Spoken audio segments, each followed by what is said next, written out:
This is a brief video on a specific setup given on the premium during the noon hour of August the 30th, 2013. This was classic, and it was beautiful, and it was very, very profitable.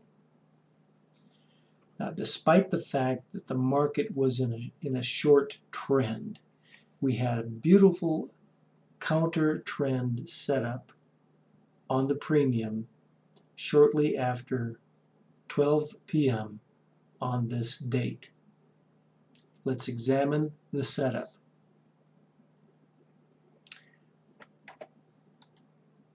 Right at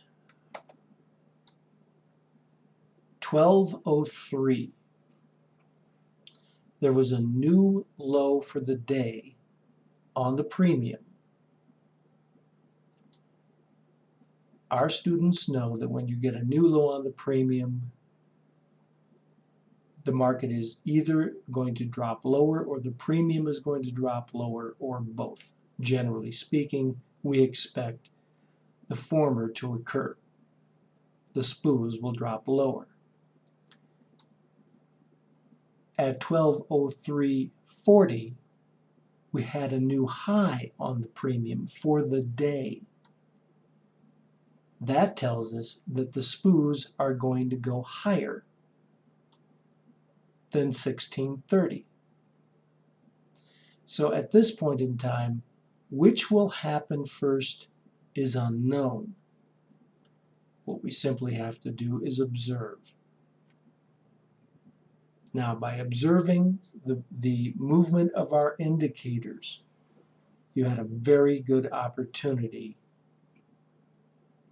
to trade this particular move.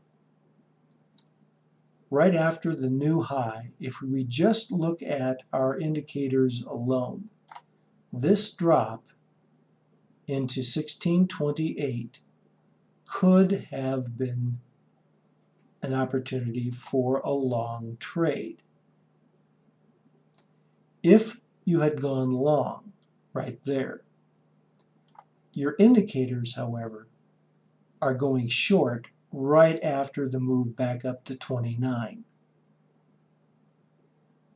So you see the slope of our indicators here is very clear, and the market is dropping. If we just look at our indicator right here, all we had to do is just follow that indicator right down here to the low.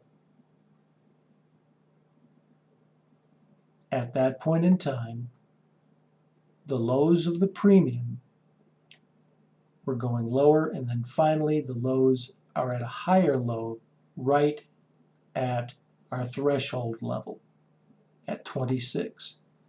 So even if you had gotten into a momentary long trade, you could have bailed on that and pulled in another long trade at 1626.25. You know at this point in time, this market is going to rally back to at least 1630. So you've got practically a 4-point move that is destined to occur based on where the premium tells you the market's going to go. So we get into a long trade here. As we rally up right back to 1630, where we expected it, we get another new high on the premium. That's not unusual. So you know it's going higher. On the very next bar, you get another new high on the premium. It's going higher than 1631.25.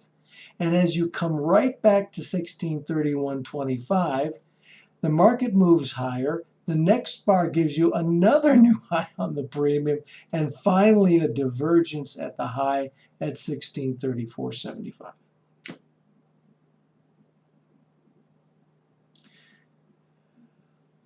That was a beautiful, beautiful move. Getting in at 1626, even if you got in a bad fill at 1626.5, riding it up to 1634.5. was a remarkable 8-point move that took less than 10 minutes. 12:10 all the way to 12:17. 7 minutes, 8 points, and the premium told you precisely what was happening. The premium really, really works, but you got to know how to read it. And we're one of the only places in the country that'll teach you how to do this. This is Rod Kusin and Spooman for Risk.